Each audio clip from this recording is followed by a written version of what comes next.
नमस्कार, मैं हूं श्वेता झा और आप देख रहे हैं गुड न्यूज टुडे। रूस के राष्ट्रपति व्लादिमीर पुतिन को पावर के लिए जाना जाता है, लेकिन वो क्रेमलिन में बिल्कुल अलग ही अंदाज में नजर आए। पुतिन ने 8 साल की एक बच्ची को उसके माता पिता के साथ मिलने के लिए मॉस्को बुलाया।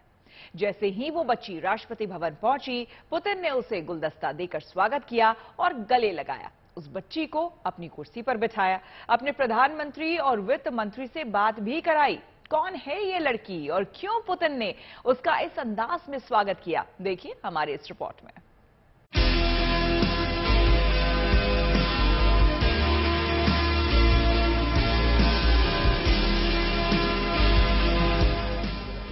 रूस के राष्ट्रपति व्लादिमीर पुतिन का ये अंदाज आपने शायद पहले कभी नहीं देखा होगा। 8 साल की इस बच्ची के साथ पुतिन का घुलना मिलना देखकर आपके मन में कई सवाल उठ सकते हैं, क्योंकि पुतिन का ये अंदाज बेहद निराला और अनूठा है। जिस पुतिन की तुलना हमेशा पावर से की जाती रही है, आज वही पुतिन बेहद अलग अंदाज में दिखाई दे रहे हैं। वैगनर आर्मी की बगावत के बाद पुतिन लगातार लोगों से जुड़ने में जुटे हैं। कुछ दिनों पहले वो दागिस्तान पहुंचे थे। यहीं से इस 8 साल की बच्ची और उसके माता पिता को उन्होंने मॉस्को बुलवाया। देखिए, जब यह बच्ची पुतिन को भीड़ की वजह से नहीं देख सकी तो वो किस तरह फबक फबक कर रो रही थी।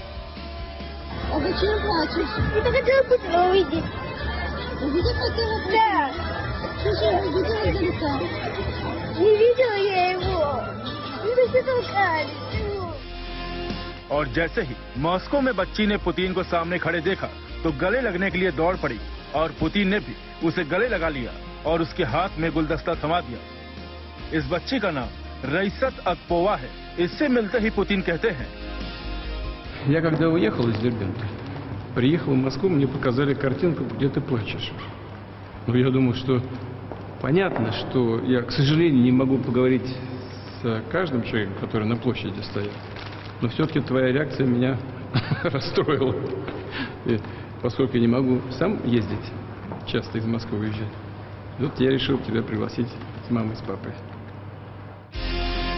रईसत ने इसका जवाब हाँ में दिया है और फिर बताने लगी कि उसने रेड स्क्वायर देखा। फिर अपनी माँ और पिता से पूछने लगी कि उसने और क्या देखा।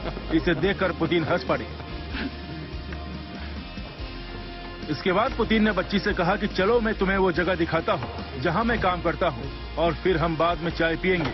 फिर पुतिन रईसत और उसके माता पिता के साथ अपने केबिन में आए। यहाँ पुतिन ने रईसत को अपनी कुर्सी पर बिठाया और कहा, तुम इस पर बैठी अच्छी लग रही हो। फिर पुतिन अपनी हॉटलाइन के पास आए, जहां उन्होंने रईसत की बात पहले अपने प्रधानमंत्री मिखाइल मिशुस्तिन से कराई। Да, Михаил Ильич, вот поздоровайся. Михаил Ильич, добрый день. Здравствуйте. Да, это Райсат из Дербента. फिर उसकी बात रूस के वित्त मंत्री से कराई। रूस के वित्त मंत्री ने बताया कि उन्होंने दागिस्तान के लिए 5 बिलियन रूबल का फंड दिया है। इस पर पुतिन ने रईसत से कहा कि तुमने अभी अभी दागिस्तान को 5 बिलियन रूबल दिला दिए, चलो आओ आप चले। कॉरिडोर से होते हुए पुतिन और रईसत के माता पिता उस जगह पर पहुंचे जहां उनके लिए चाय बिस्किट का इंतजाम था। यहाँ रईसत के परिवार ने पुतिन के साथ चाय पी। फिर रईसत के पिता ने पुतिन से कहा कि आप जो कुछ करते हैं उसके लिए आपका शुक्रिया। इस पर पुतिन ने कहा, शुक्रिया तो आपको रईसत का करना चाहिए, जिसने आपके दागिस्तान को 5 बिलियन रूबल दिला दिए। वैगनर सेना के विद्रोह से निपटने के बाद पुतिन लगातार लोगों के बीच अपनी पैठ बनाने में जुटे हैं। यूक्रेन युद्ध को लेकर उनका विरोध बढ़ता जा रहा है, जिसे वो लोगों के बीच जाकर कम करना चाहते हैं। Bureau report, good news today. रूस यूक्रेन युद्ध के बीच कुछ घंटे बेहद खतरनाक हैं। यूक्रेन के जेलेंस्की ने दावा किया है कि रूस किसी भी समय ज़ेरोपीजिया के परमाणु संयंत्र को विस्फोट से उड़ा सकता है। उनका यह भी कहना है कि रूस ने उनकी छत पर विस्फोटक जैसी चीज बांध दी है। वहीं दूसरी तरफ रूस ने जेलेंस्की के दावे को झूठा करार दिया और कहा कि यूक्रेन परमाणु संयंत्र में विनाशकारी उकसावे को अंजाम दे सकता है।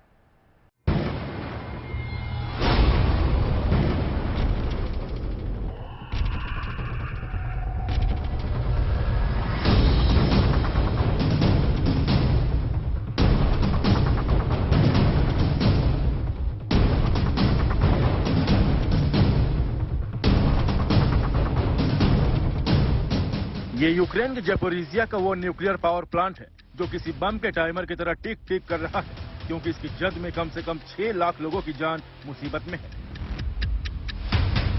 बीते कई हफ्तों से रूस यूक्रेन के बीच वार पलटवार जारी है। यूक्रेन का दावा है कि रूस अपने कब्जे वाले इस परमाणु संयंत्र को उड़ा देगा और इसका इल्जाम यूक्रेन पर मढ़ देगा।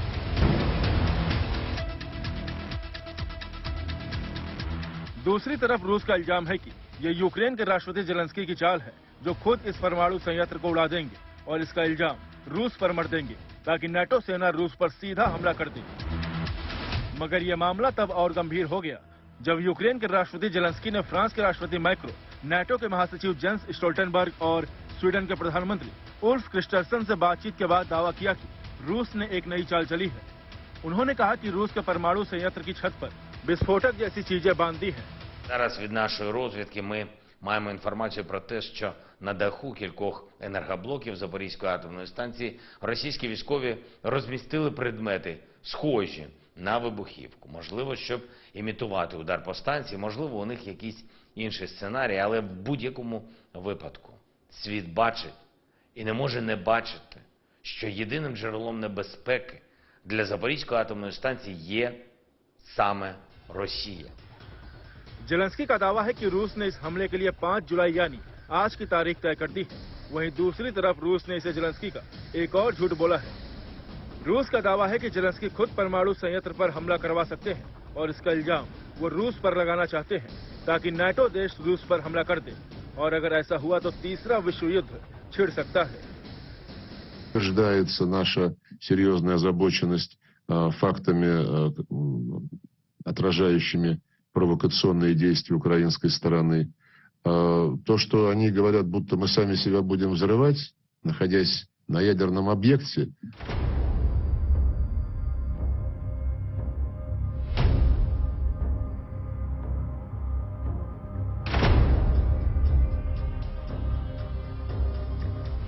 रूस का आरोप है कि पलटवार में 16,000 से ज्यादा सैनिकों को गंवाने के बाद यूक्रेन ने परमाणु संयंत्र को खुद उड़ाने की साजिश रची है ताकि रूस को नुकसान पहुंचाया जाए और उसे बदनाम किया जा सके।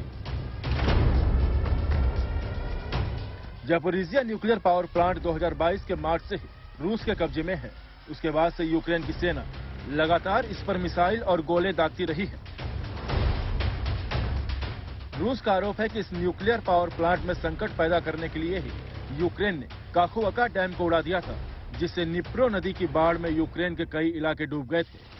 यही नहीं, पानी का स्तर काफी नीचे चला गया था, जिससे परमाणु संयंत्र के रिएक्टर को ठंडा करने के लिए पानी की कमी हो गई थी।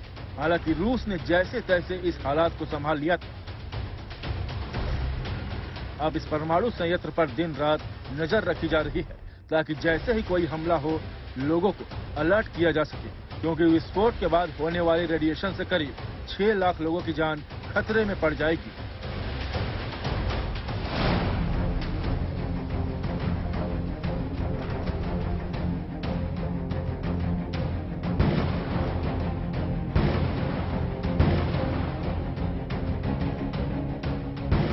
वहीं अब रूस यूक्रेन का जंग नाटो बनाम रूस की जंग में बदल सकता है।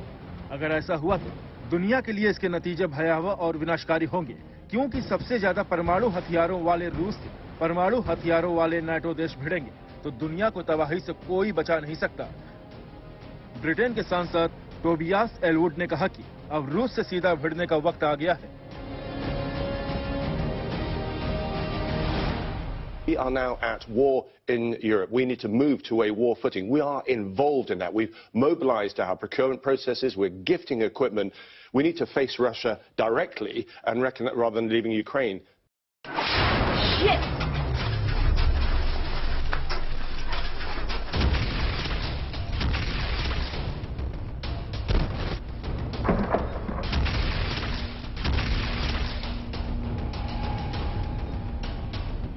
ये ब्रिटेन के वही सांसद हैं जिन्होंने आशंका जताई थी कि पुतिन यूक्रेन पर महाविनाश के हथियार यानी परमाणु हथियारों का इस्तेमाल कर सकते हैं।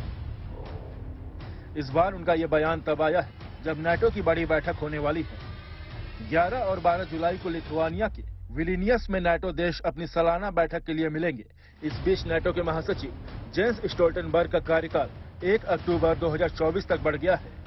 पश्चिमी देश चाहते हैं कि रूस आक्रमण के बीच वो नाटो को साथ लेकर चले, लेकिन उनके सामने अब सबसे बड़ी चुनौती है कि अगर ज़ैपोरिज़िया में परमाणु बिजली संयंत्र पर हमला हुआ और रेडिएशन फैला तो यूरोपीय देश चुप नहीं बैठेंगे। यूक्रेन के राष्ट्रपति जेलेंस्की ने नाटो के महासचिव जेंस स्टोल्टनबर्ग समेत फ्रांस के राष्ट्रपति मैक्रो और स्वीडन के प्रधानमंत्री उल्फ क्रिस्टर्सन से बात कर उन्हें आगाह कर दिया है। ऐसे में सवाल यही है कि अगर न्यूक्लियर प्लांट पर रूस के हमले की पुष्टि हो गई तो क्या नाटो रूस पर हमला करेगी?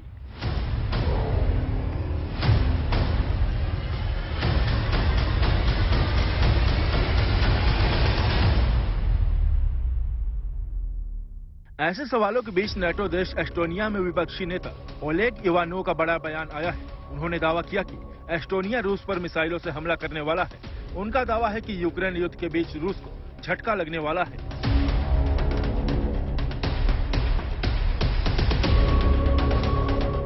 उन्होंने दावा किया कि यूक्रेन युद्ध के बीच एस्टोनिया नाटो सैन्य अड्डा बन रहा है। इस अड्डे के लिए एस्टोनिया के शहर नार्वा को खाली कराया जा रहा है।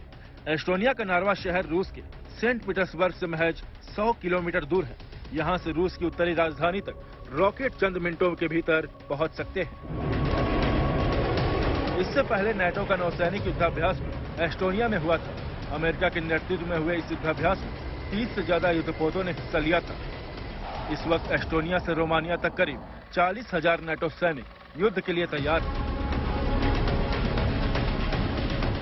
जब रूस यूक्रेन के बीच युद्ध चल रहा है तब नाटो देशों के लगभग 100 विमान हर दिन उड़ान भर रहे हैं। बाल्टिक और भूमध्य सागर में 27 युद्धपोत इस वक्त भी मौजूद हैं। नाटो की योजना है कि 30 दिनों के भीतर वो 3 लाख सैनिकों को यूरोप के पूर्वी हिस्से में भेज सके।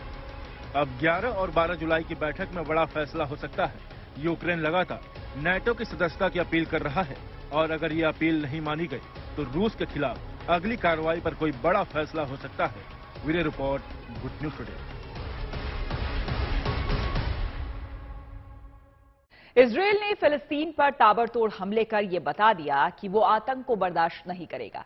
हालांकि वेस्ट बैंक से इजरायली सेना की वापसी शुरू हो गई है, लेकिन जेनिन में अब भी जमकर बमबारी हो रही है। इजरायल के इस हमले में 1 दर्जन से ज्यादा फिलिस्तीनियों को जान गंवाना पड़ा है। हजारों लोग बेघर हो गए और काफी नुकसान भी हुआ है।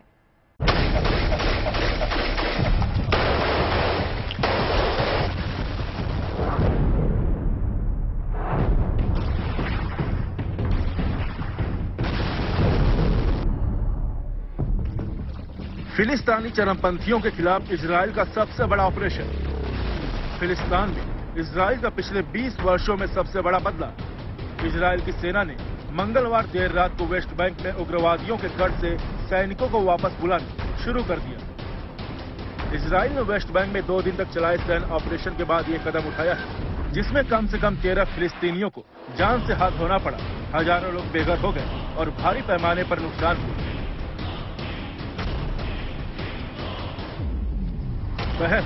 जेनिन शरणार्थी शिविर के कुछ हिस्सों में इजरायली सैनिकों और फिलिस्तीनी चरमपंथियों के बीच भीषण लड़ाई जारी है। इजरायल की सैन्य कार्रवाई पर अपनी प्रतिक्रिया देते हुए जेनिन के एक स्थानीय निवासी ने कहा कि इससे नेतन्याहू को कोई फायदा नहीं हुआ।